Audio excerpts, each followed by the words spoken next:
Thank you, Michael, and it's a pleasure to be here with all of you, and it's especially a pleasure to be here in this conversation with Sharon Gai. So I'll just introduce Sharon, and then we'll start with question and answers. So Sharon is a culture expert in e-commerce, digital transformation, and AI. She helps organizations become agile disruptors in their industries so that they can increase revenue and retain users. In her tenure in Alibaba, she advised brands and heads of state in crafting their digital strategy with programmatic marketing and AI. She has been the keynote speaker at TEDx, Singularity University, UBS, Nestle, Ecom World, and eTail. She is in the AAE list of top keynote speakers in 2023. She has appeared on Bloomberg, ABC, CBC, CCTV, TechCrunch, Retail Age. She's the author of the ebook, E-Commerce Reimagined, What We Can Learn in Retail and E-Commerce from China. Sharon has an honors bachelor degree in international development from McGill University in Montreal and a master's in knowledge management from Columbia University in the city of New York, where we first met. So it's a pleasure to be here interviewing Sharon. Sharon, can you talk more about this term, cultural fluidity, that you describe as this ability to be a bridge in a team with different cultures or in a world with different cultures? Can you talk more about culture in general, and then about the term that you use, cultural fluidity? For sure. Thanks so much, Nara, for the introduction. And it's so great to be here. I see some very familiar names in the attendees list, and several people who I've also kept in touch with throughout my time after graduating from Columbia. But the term with being culture fluid is something that I talk about in my speeches nowadays. I think since then, a lot of the things that I pulled from what I learned during my time at Columbia is becoming more and more useful in what I talk about today. So the idea of culture fluidity is something that I discovered, or that I had a connection with, I think, when I was in China.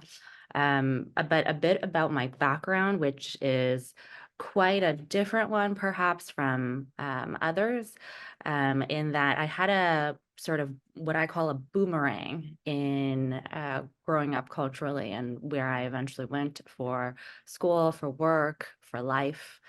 So I was originally born in China, and I came to Canada, or I grew up in Canada when I was 7.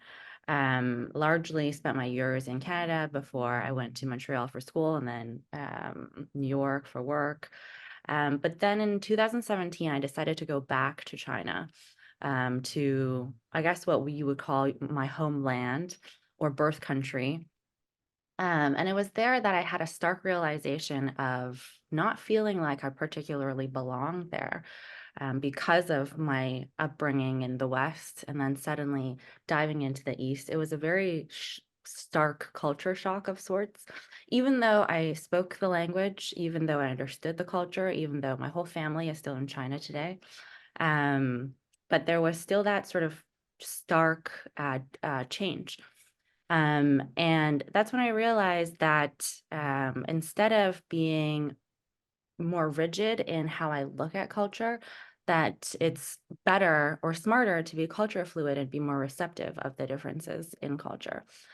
So to define it, I would say, and there's a lot of formal definitions in media from anthropologists, from sociologists, but any culture is any makeup of the little things that you do, from the food that you eat, the clothing that you wear, to the type of vocabulary that you use. You might both be speaking in English, but you might have certain nuances and terms and vocabulary that you use that really changes, or shows a different type of culture that you come from. So I always say that culture extends far more beyond just an ethnic culture. It extends into the way that we grew up, the city that we come from, even when it's within one country. I would say even in Metro New York, there's that culture of the Brooklyn type of vibe, and then there's the culture of Manhattan, which is very different. And understanding all of these nuances, I think, really helped me navigate this change from China to Canada, and then US, and then back to China, to back to US, where I am now. Thank you. You talked about understanding this culture, right? And I think that's a lot of what it's in the term that is often used, cultural competency. So can you speak a little bit about the difference for those that are more familiar with cultural competency versus cultural fluidity? Yeah, cultural competence is something that we commonly talk about. There's another term called cultural intelligence, which is something that I've also met with. So there's a Center of Cultural Intelligence in Michigan, and they are right now the sort of they're a training organization that teaches a lot of companies on how to improve your cultural intelligence, and they call it CQ. So they say that there's IQ that traditionally we've always looked at as a measure of our workforce. There's EQ as well that you want to improve in your for your employees, but then there's something called CQ, and CQ is being more and more talked about as we enter into an era where companies are globalizing, companies are entering different foreign markets. Right now, there's a lot of Chinese companies that's entering the U.S. market from an e-commerce standpoint. And there's a huge clash of cultures, from everything from our employees and workforce are expanding, so we're incorporating different cultures into our team, to our customers are changing. We're not selling into the same type of the cultures of our customer is not the same as the culture of the employees. And so with all of that, that's what's proliferating this discussion around CQ and cultural intelligence. And so it's very important for companies to train their employees on this concept. When I talk about my version of my understanding of that, or what I call culture fluid, I describe it a little differently, maybe more in a more people to people fashion. So for me, it's it's my own understanding of when I understood more deeply the concept, or something that I call ethnocentrism versus cultural relativism. And this dates as far back as Herodotus, who was a Greek historian who saw Egyptians for the first time. And at first, he thought that this group of Egyptians were so strange. They would eat outside, they lived with their animals. There were just a lot of peculiarities of this group of people. And so the first time that anybody in history documented this notion of ethnocentrism, so the idea that you're judging other cultures around you and putting your culture in the center, was as ancient as a Greek historian. But in the end, in his book, he talked about cultural relativism, which is the notion that it's actually, when you're looking at different culture, instead of judging them to be very different, because it's very natural for humans to, when they see something that's different, to sort of have a sudden impulse to think that, "Oh, this is really strange, and am I in sort of a dangerous territory?" To actually judge each culture by its own cultural context. And that's what he concluded, is that the Egyptians didn't do anything in a very weird way. It was just a very different way than what he was used to. And so in a lot of the speeches and trainings that I do with companies, I talk about that a lot, in differing between ethnocentrism and cultural relativism, because I find that once we sort of put more of a formal lens and more spotlight in identifying these acts of ethnocentrism. And I would say we might all be victims to this. We might have all been on the side of being a victim of ethnocentricity, but we might have also been ethnocentric ourselves. But by pinpointing it or discussing it in a more open forum, and maybe sometimes sharing stories and admitting that we have been on even either side, that it helps with building a culture of belonging in teams. And talking about cultural relativism, where we're having teams identify how can we be more, how can we foster more belonging in our teams? How can we be more equal when we're judging different cultures, to not think that something is very strange, or to catch ourselves before we say something that might seem like a microaggression from one group to another. I find that really helps. So that, I would say, is one large pillar within knowing or being culture fluid. I love how you define it in terms of us having to judge a culture with the cultural context of their culture, right? Rather with our own. So I think you've talked in the past, like how that's a muscle, and you gave now some examples of how we can exercise that. Can you expand on that a little bit more, helping people learn how to exercise this muscle of moving away from cultural ethnocentrism to this reference of multicultural possibilities? Yeah, so I think what's also happened is, this is something that definitely I felt throughout the years, is social media has also tuned us in a way to be comfortable, or to want to rest comfortably with ideas and thoughts that we agree with. And whenever we are met with a thought or an idea that's a little strange or off-putting, or that's just different from what we normally believe in, we have a jerk reaction to identify that and almost not look at it in a more objective way, but instead to have a lot of emotions arise, like it's really weird, or why would that person think that, or we immediately go into a place of judgment. And we might have a lot of stereotypes that just seep in very naturally. And so that's why I call it a muscle, because it is very natural to have that knee-jerk reaction to identify and label something as too weird or too strange, and then to just no longer accept it.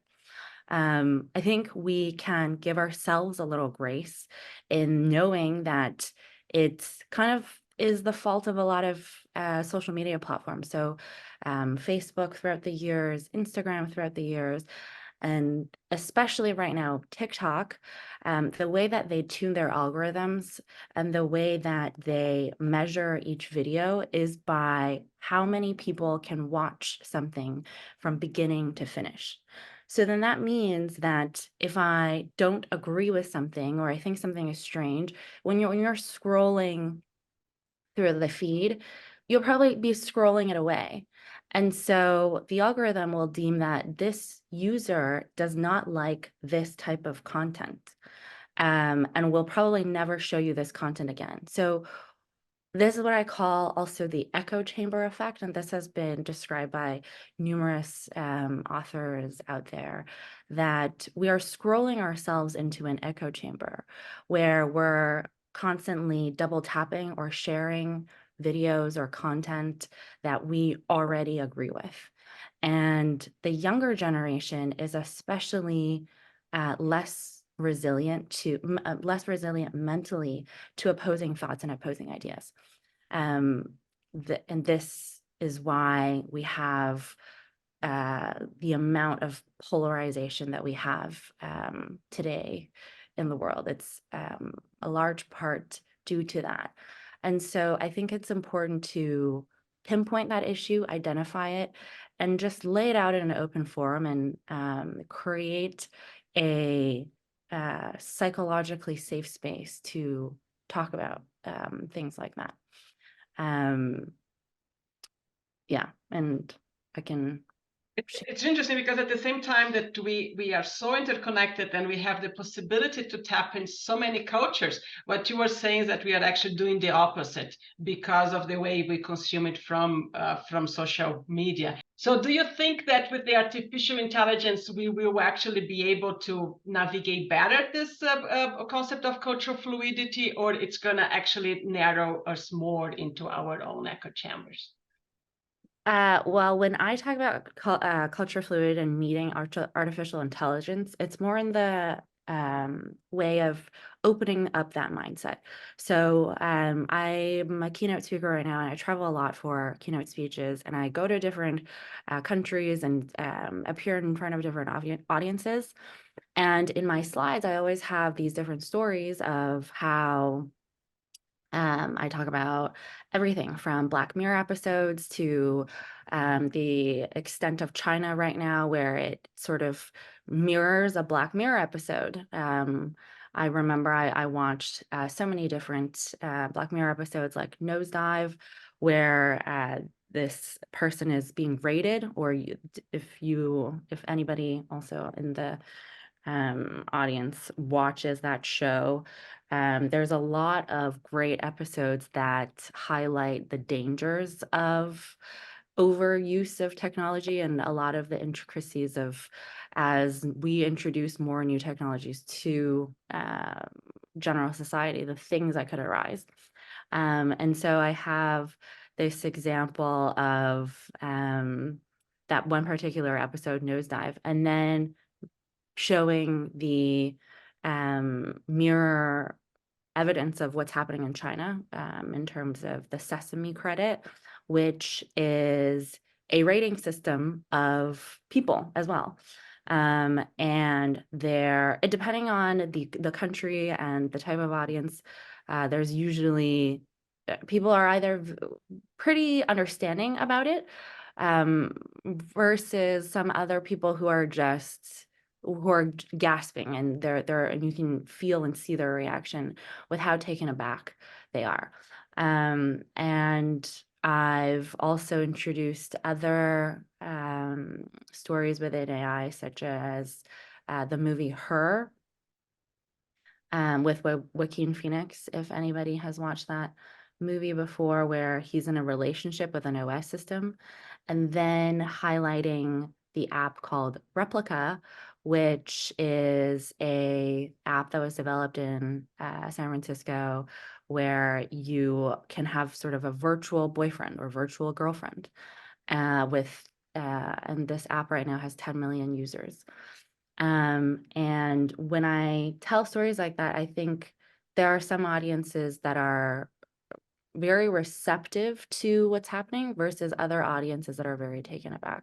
And I think this is the thing that's happening with AI as well, is as we introduce and roll out this technology to more people, there will be a group of people who are very pro AI, and then there's a group of people who are very anti-AI, so much so that they want to not be part of it at all.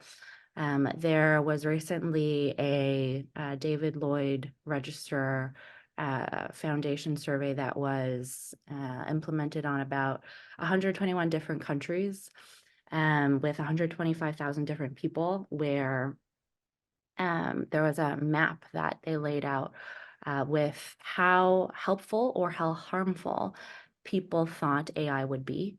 And you can see just the myriad of colors on that map. So in the countries of East Asia, China, Japan, Korea, they were colored yellow because mostly they thought that AI would be helpful to them. And then next you had sort of the Nordic countries in second place of how receptive they are to AI. In North America, they were a hot pink because they had a very low score in how helpful they thought AI would be. And so going back to the culture fluid concept and involving that into AI, it's being more, it's a note of caution for all of us that as we roll out these technologies, I think a lot of people will be very resistant to them, and not wanting to accept it. And I predict this divide to happen between people who are pro AI technologists versus people who are very, very resistant to it. And I think this is going to be added to the amount of polarized camps that we already have for all of the other things that we already don't disagree on, or that we don't agree on in the US. I think AI is going to be another one. And would you say that then that's the work that you do, bringing this concept of cultural fluidity, not just in terms of ethnicity, but also in terms of being open to deal with two things that are almost look like in opposing aspects? So would you extend an invitation to all of us to sort of be open to navigate those two realms and be willing to sit with the uncomfortness of AI, but at the same time be able to see what it can bring? Is that a correct definition of what your work can achieve when we think in terms of cultural fluidity? Yeah, I think the ability to facilitate discussions and healthy conversation, and to be able to facilitate healthy disagreements, which were the exact skill sets that we learned in the IKNS program, is going to be really crucial for people as employees. If you're able to host a room that from a very objective or logical standpoint, and be able to have people with varying cultures and opinions talk to each other in a healthy way, that's going to push that whole team or organization forward. So in China, we always say, in a team, you don't want a homogenous makeup. You don't want people that's either the same gender or from the same background. You want a diverse set of experiences. You don't want people to be working to be also from the same industry either. You want that room to be as diverse as possible so that everyone can bring their own set of cultures, experiences, and point of views. Because our current opinions is shaped by a lot of the different situations, schools, the thought leadership that we've read. It's all very different. And so, yeah. And so that was something that was very important to working teams in China. I think that's also the reason why after certain decisions are made, that it was the best decision possible, because it came from a group of diverse people. I'd love that, and in the name of breaking that polarization, and you talked about how some of things are done in China. Can you bring more examples of how some of the Chinese culture that you experience can help U.S. organizations with innovation aspects or others? Yeah. So part of that culture shock. Right. So I talked about the culture shock that I had when I went back to China and started working at a Chinese tech company. Part of that culture shock was from a work culture perspective. There's something called 996 that many people don't know. So it's almost the opposite of work-life balance, because work-life balance in China is not really a concept. So 996 means working from 9 a.m. to 9 p.m. 6 days a week.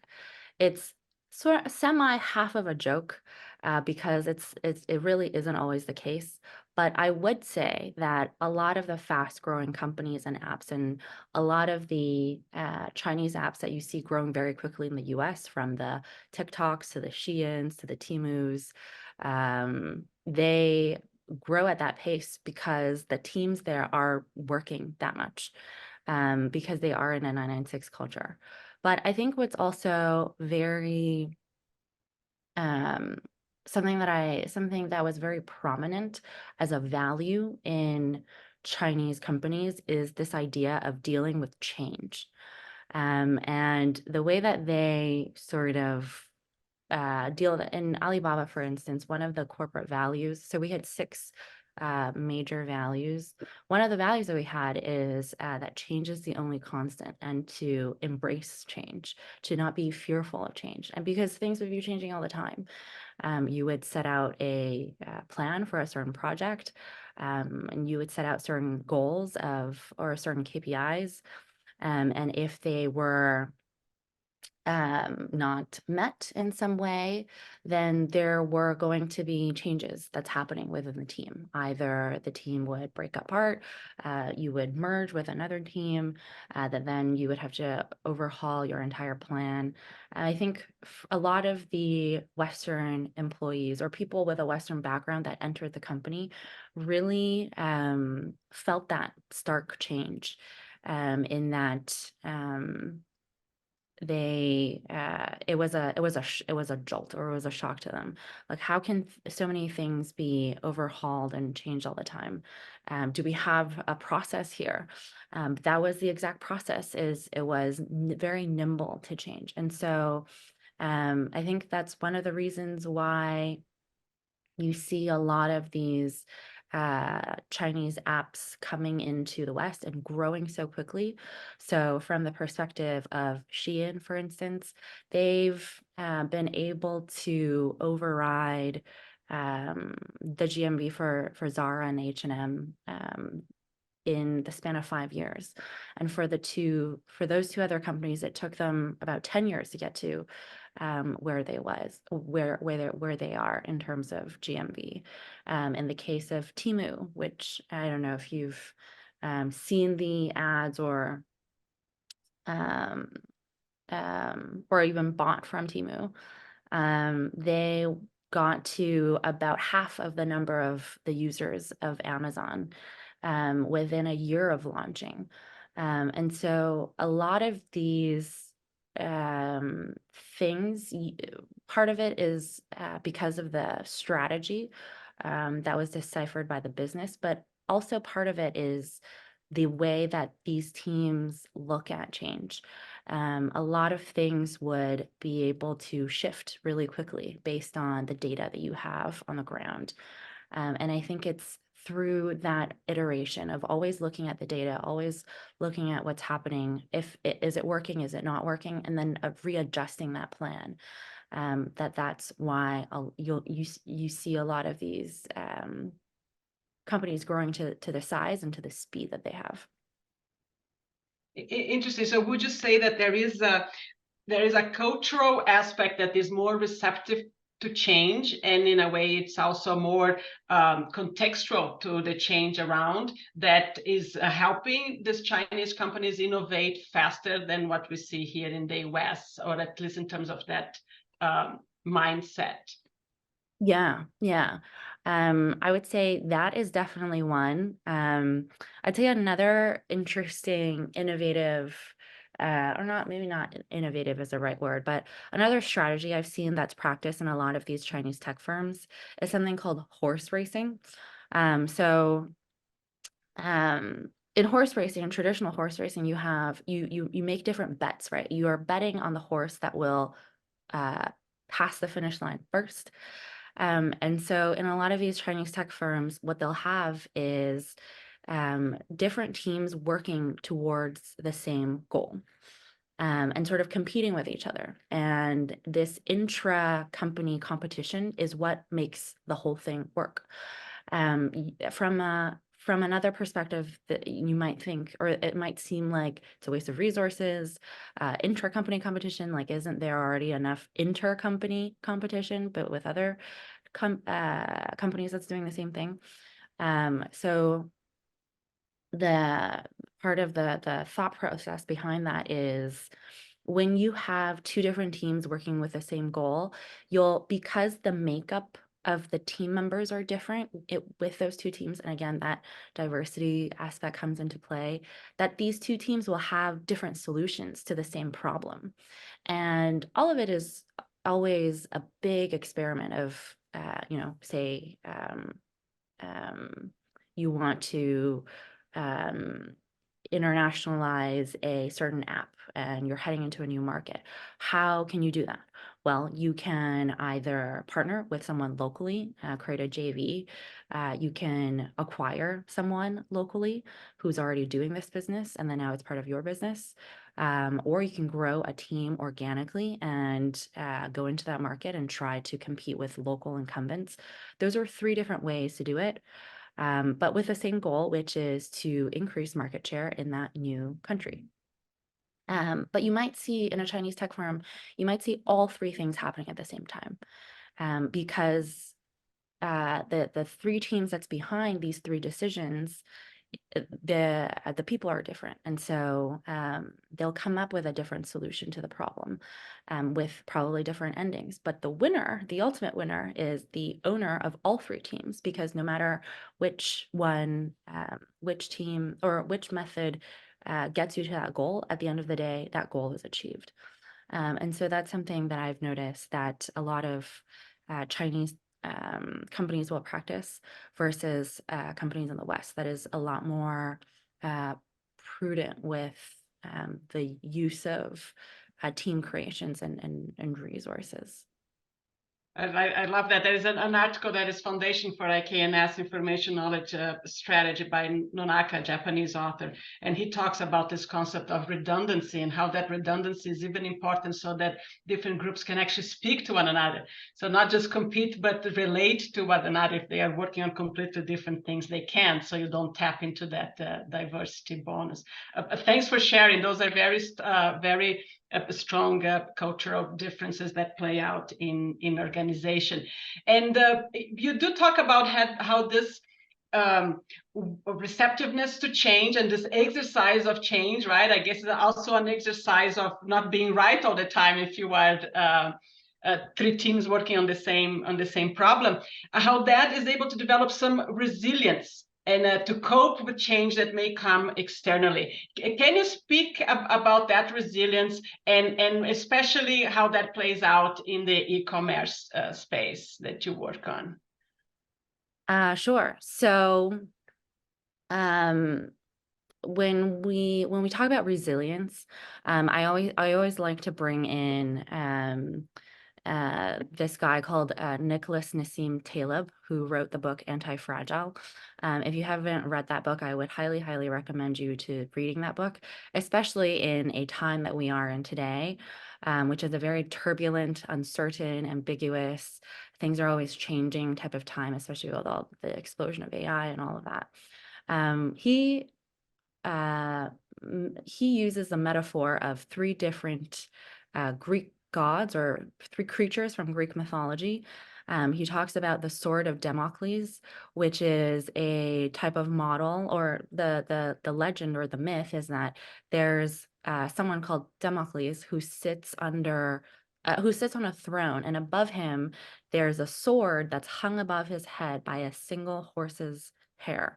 So that is what he calls a very fragile situation, that when the sword falls, he will probably be killed. And it's a very, very modular or singular, very simple situation of a fragile situation. The second type of myth that he talks about is a resilient situation. So he mentions the rise of the phoenix. So the phoenix every single day or every day at sunset is burned to ashes, but by sunrise, the phoenix rises again from the dust. And so he calls that a very resilient system. And then he talks about the myth of the Hydra, which is this sea monster or sea creature where there's someone who takes this one head off of this sea monster, but 2 heads will grow back in its stead. And so this type of system thrives on uncertainty, because the more heads you chop off, the heads just keep doubling. So it grows stronger and stronger. And this is what he calls an anti-fragile system. And so he basically shows different examples of how businesses can take this type of model and transfer themselves from a fragile system to a more resilient system to a more anti-fragile system. Applying that to e-commerce, I would say that the way that Chinese companies have thought about e-commerce during COVID was very, very resilient or even anti-fragile. So there's a concept of live streaming, which is also growing in the West right now with TikTok Live. There's more and more shops and sellers that's participating in this method. But in live streaming started in China around the year of 2019. It had its sort of ebbs and flows and growth, but it never really took off.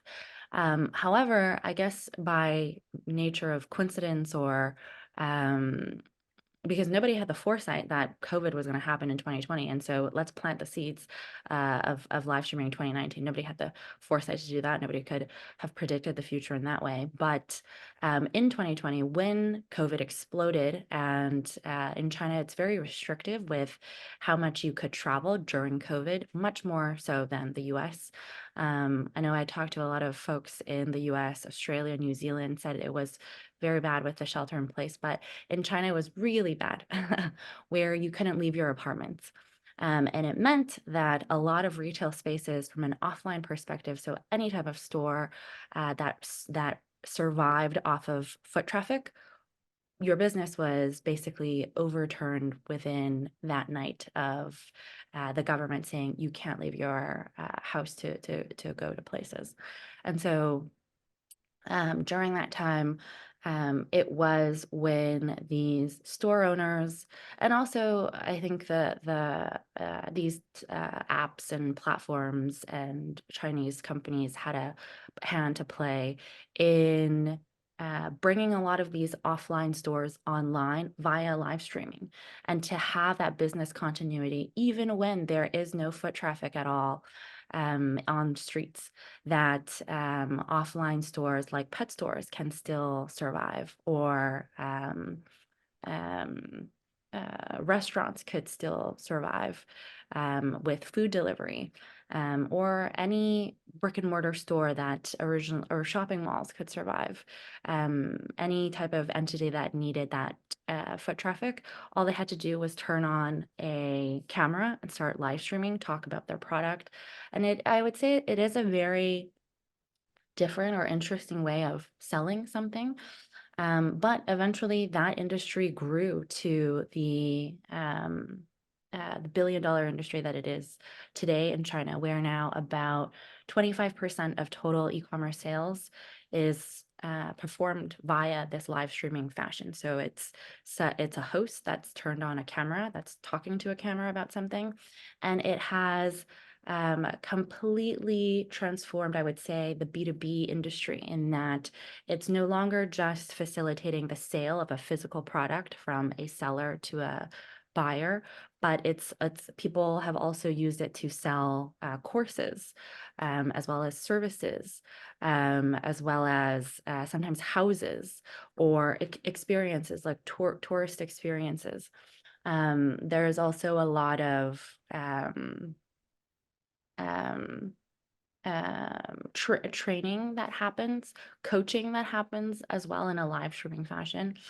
And it's become this entire industry now with about 100,000 or so companies that employs several hundreds of thousands of people that we call live streamers.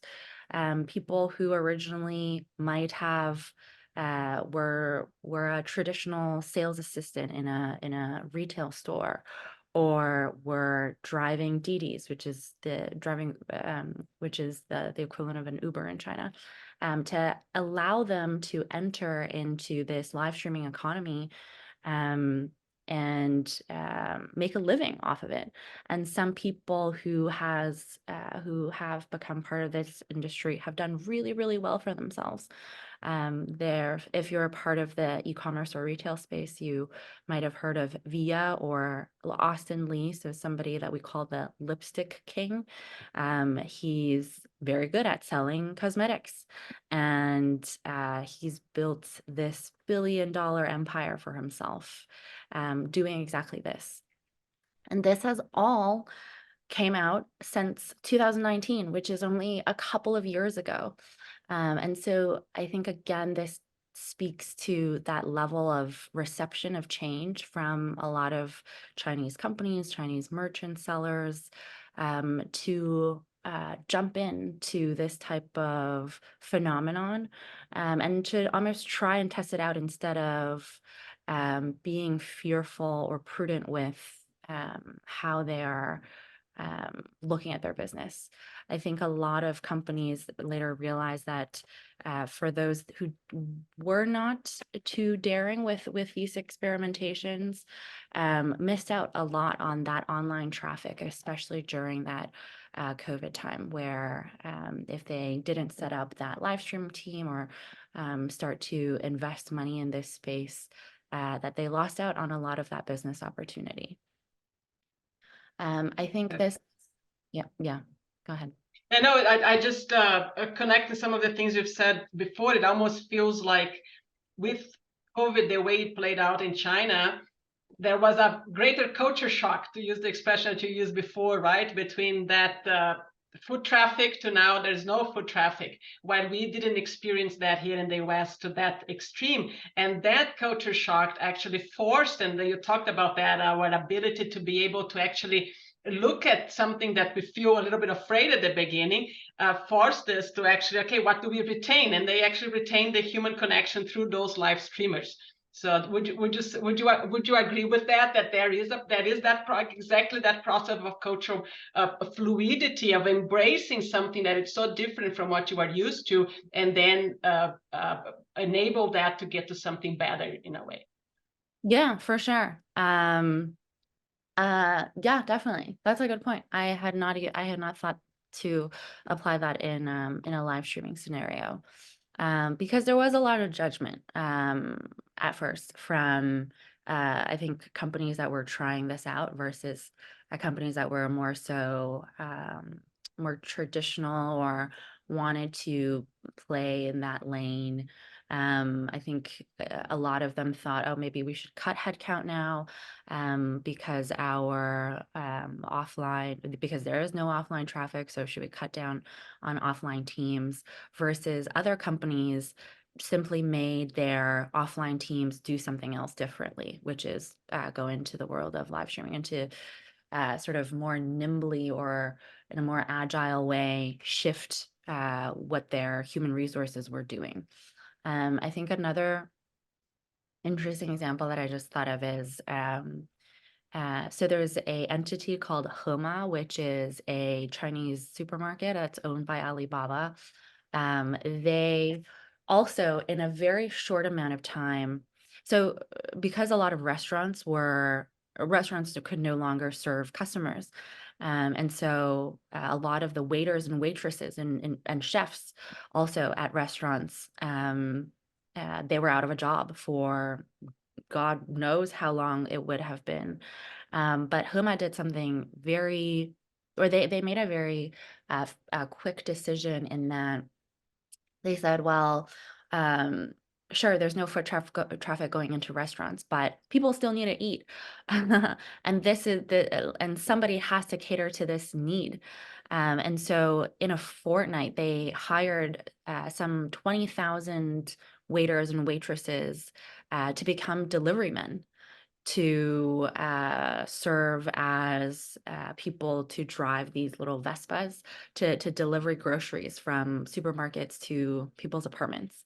And they were able to very quickly talk to these huge restaurant chains, and to soak up that and sort of loan this group of people during that time, so that it was a win-win for everyone, so that so that on the consumer side there was no overload in waiting for deliveries, that because in China it's a little dissimilar to the US, and that people don't really save up a lot of food, or they don't have a stash of food that you can sort of go into if there's some sort of earthquake or tragedy strikes, people's fridges and storage closets are a lot smaller because it's a very condensed or dense living area.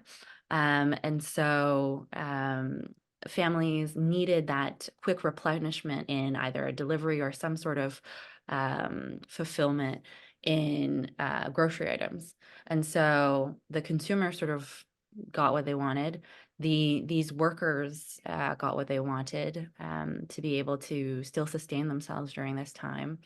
And the companies that were able to facilitate this also increased their user base during this time. Thank you, Sharon. It's just just that conversation in terms of seeing the perspective from what you were sharing rather from what we see from here. It's been very enlightening, an example of how we can benefit from this cultural fluidity exercise.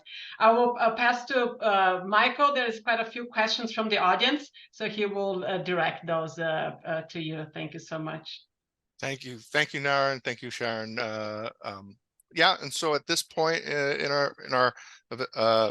in the session, we will be opening up for questions and answers. We do have some questions that have started to populate in the Q&A, so we can get started with some of those.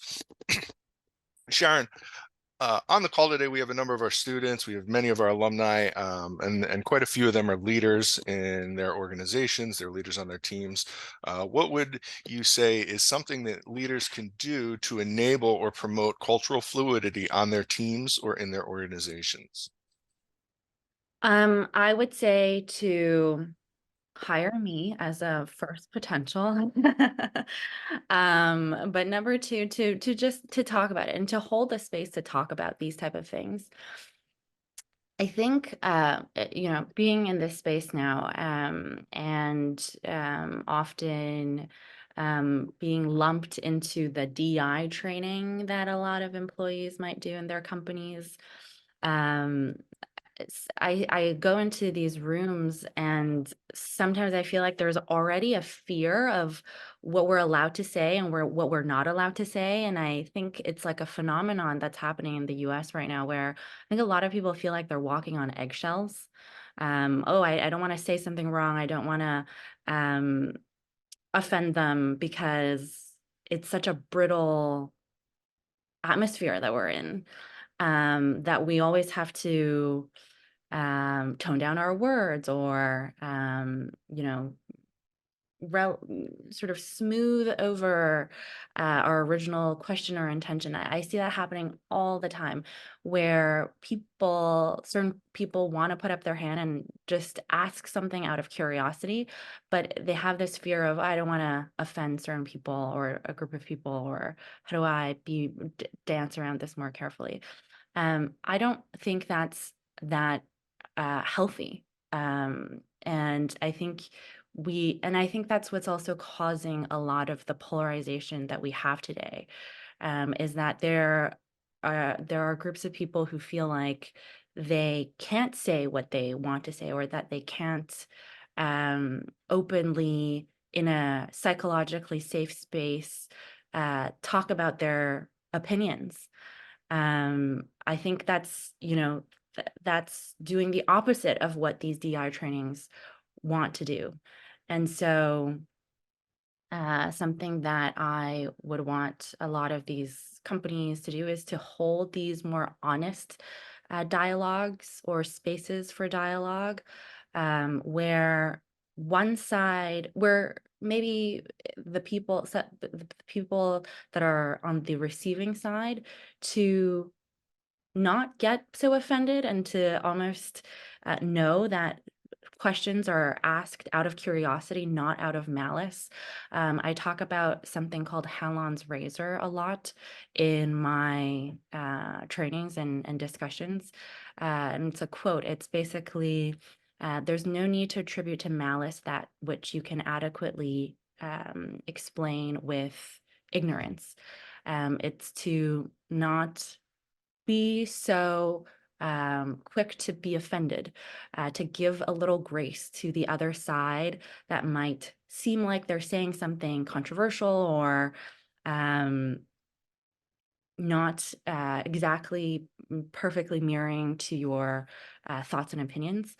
And I think remembering to give grace to differing opinions and really everyone for that matter is also part of that muscle that I think we need to hone.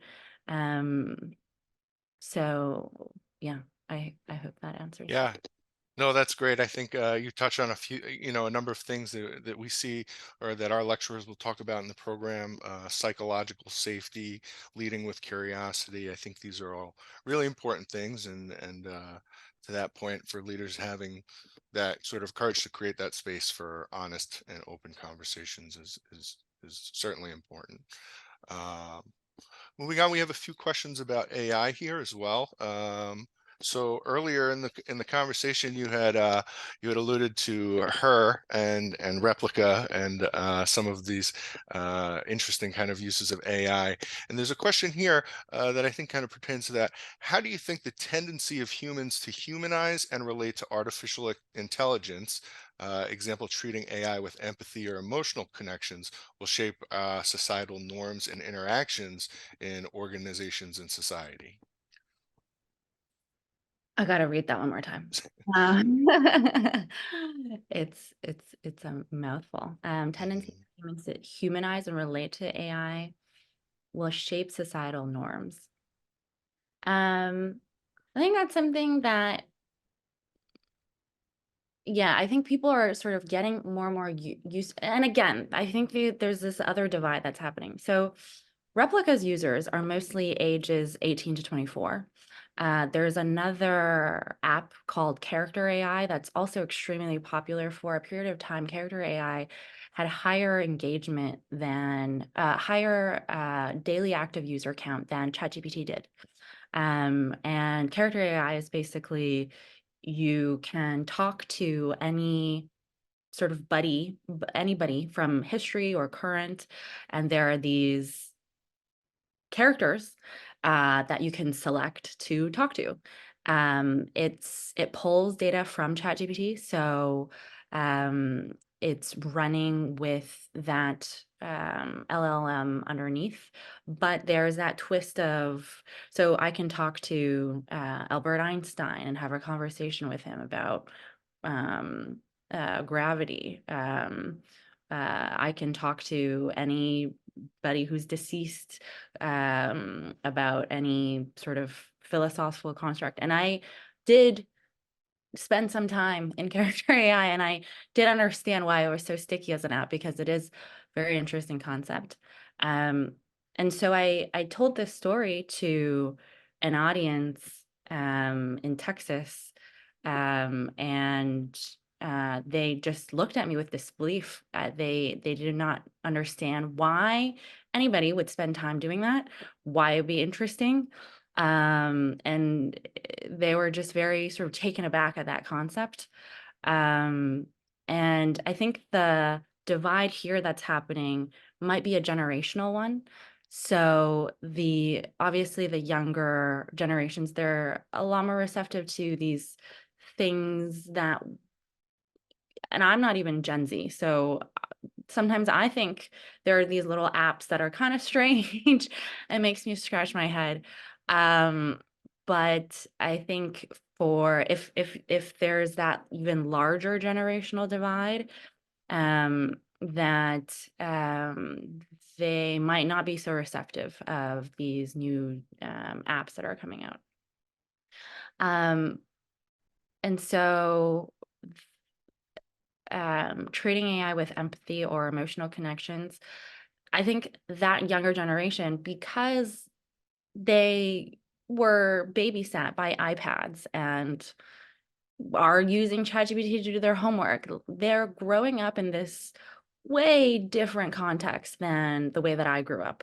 And so I think it's natural for them to be highly receptive of what's happening in AI and to adopt it so quickly, and to be testing and trying out a lot of these things that maybe people of the older generation might not be. And so for them, it's pretty normal to humanize it, to put a face to it, and to have a connection with it, and to have it reply back to you all the time. It's sort of natural for them to be a user on Replica and to have that relationship with a virtual avatar. It's quite natural to them. And I think, you can look at that phenomenon and say, what a weird bunch of people. Or you can kind of just look at that phenomenon and say, that's just how generations are changing. And to not be so judgmental on what kids are doing.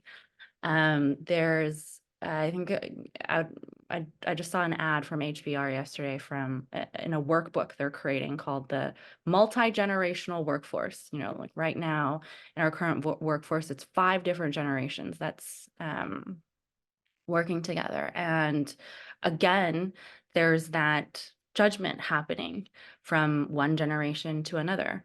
And and everyone's doing it to each other too. It's not just one way, it's also the other way. And I think people are trying to find a better way to work with each other. And so I think that's why that culture fluid concept is relevant again, that it's not just from a ethnic culture or political standpoint, it's from a generational standpoint as well. No, absolutely. Yeah. Certainly another opportunity to use cultural fluidity to bridge some of these gaps. But I want to be cognizant of time for everyone. We are at the top of the hour right now. So before we wrap things up, I just wanted to extend a massive thank you to each of you who were able to attend and join us today. And of course, a special thank you to Sharon Gai and Dr. Altmann for their invaluable insights and contributions. Without them, this event wouldn't have been possible. So with that, for those of you who are finishing up your semester, good luck on your finals. And for everyone else, I hope that the end of the year wraps up smoothly for you all, and you and everyone enjoys the holiday season. Thank you all, and have a great rest of your day.